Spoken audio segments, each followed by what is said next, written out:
Halo, Assalamualaikum warahmatullahi wabarakatuh. Bertemu lagi dengan saya, Anggi Puspita Rengganis, yang kali ini ada di tugas belajar di luar kelas hari ke-18.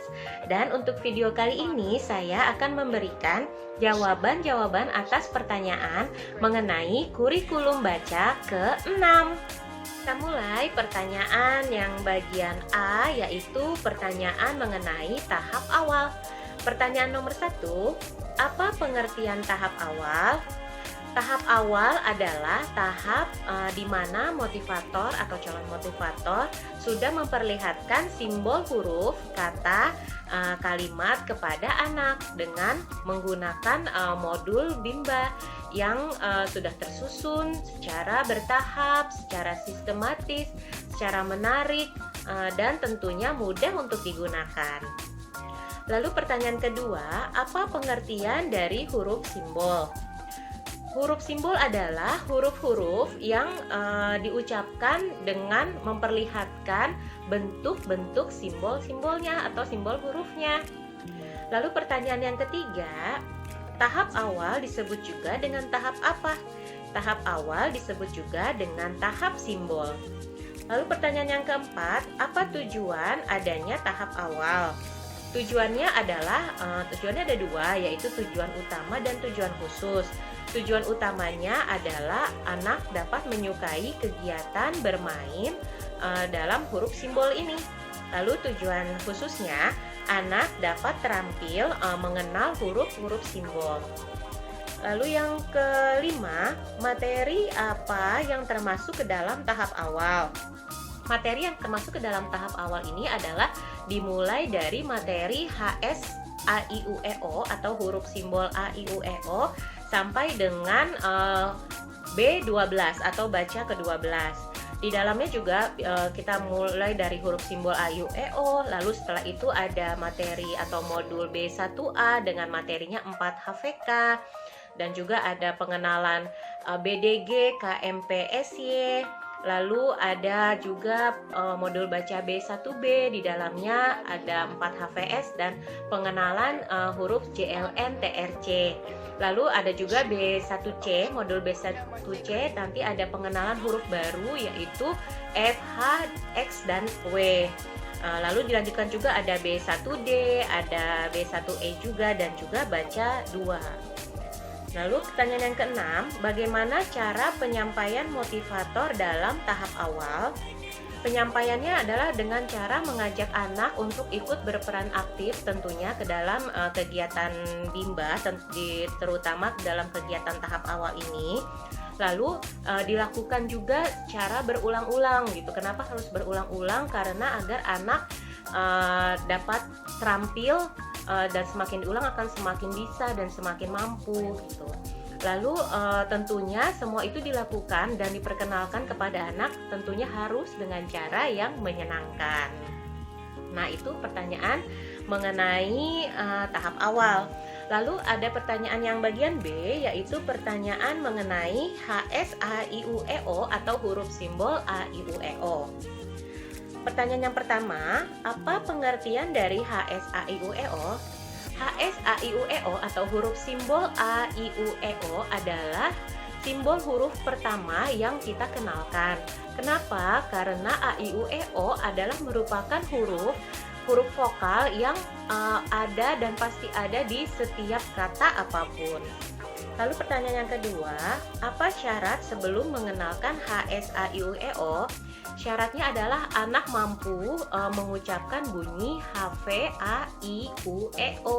Jadi kalau anak sudah mampu untuk memverbalkan atau mengucapkan huruf verbal AIUEO, maka anak dapat dilanjutkan ke tahap berikutnya, yaitu mengenalkan HSAIUEO atau huruf simbol AIUEO. Lalu pertanyaan selanjutnya, apa tujuan utama dan tujuan khusus dari HSAIUEO?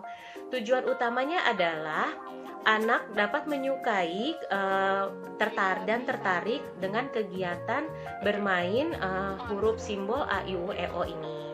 Lalu tujuan khususnya agar anak dapat terampil untuk mengenal simbol-simbol huruf AIUEO ini. Lalu yang keempat, Bagaimana cara motivator menyampaikan HSAIUEO? Caranya adalah dengan diperkenalkan menggunakan modul pelangi, lalu diperlihatkan huruf-huruf simbol AIUEO tersebut. Bisa juga dengan modul tulis 1B dengan syarat anak sudah menguasai huruf verbal AIUEO. Dan psikomotorik anak juga sudah kuat, jadi bisa diperkenalkan dan sekaligus mengasah untuk menarik garis huruf A, I, U, E, O dengan syarat tadi psikomotoriknya harus sudah kuat dan anak juga harus sudah menguasai huruf verbal A, I, U, E, O. Kita juga bisa memperkenalkan A, I, U, E, O itu sebagai suatu kata, bukan sebagai huruf, dengan menggunakan yel-yel bimba, yaitu bimba A, I, U, E, O, A, I, U, E, O. Oke, seperti itu.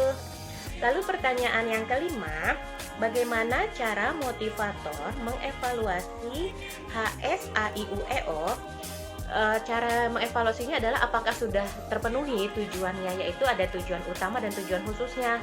Nah, cara kita mengevaluasi tujuan utama, kita bisa melihat atau motivator bisa memperhatikan bagaimana ekspresi anak dan bagaimana sikap anak pada saat bermain huruf simbol A, I, U, E, O ini. Apakah anak sudah menyukai kegiatan ini, apakah sudah senang dan sudah semangat mengikutinya. Lalu untuk mengevaluasi tujuan khususnya, kita bisa menanyakan huruf simbol A, I, U, E, O ini secara acak. Lalu kita tunjuk huruf apa yang kita tunjuk dan anak apakah sudah bisa menyebutkan, menjawab dengan cepat tentunya dan tepat. Yaitu satu huruf 1 detik. Jadi apabila anak itu sudah bisa menyebutkan huruf A, I, U, E, O secara acak, tergantung yang kita tunjukkan dengan cepat dan dengan tepat tentunya, berarti tujuan khususnya sudah tercapai. Lalu pertanyaan yang selanjutnya, apa tahap selanjutnya setelah HSAIUEO? Tahap selanjutnya setelah HSAIUEO yang seperti yang tertera dalam bagian kurikulum Bimba, yaitu B1A selanjutnya ya. Tapi B1A ini kita lihat di situ ada garis tebal dan juga ada 2 tanda panah lagi, berarti ada 2 syarat lain yang harus dipenuhi, yaitu HV-BDG KMPSY dan D4 HVK. Artinya setelah anak selesai dengan HSAIUEO, anak bisa dilanjutkan ke B1A asalkan anak juga sudah mampu atau sudah menguasai syarat lainnya, yaitu HV-BDG KMPSY atau huruf verbal BDG KMPSY dan D4 HVK atau dikte 4 huruf verbal kembar. Nah, selanjutnya baru kalau sudah menguasai semua 3 syarat tadi, baru anak sudah bisa melanjutkan ke materi berikutnya yaitu B1A. Nah, itulah tadi jawaban-jawaban atas pertanyaan mengenai kurikulum baca ke-6 tentang tahap awal dan tentang HS atau huruf simbol A, I, U, E, O. Semoga jawaban ini bisa bermanfaat dan mohon maaf jika ada salah dan kekurangan dari saya. Terima kasih. Wassalamualaikum warahmatullahi wabarakatuh. Tetap semangat dan terus belajar.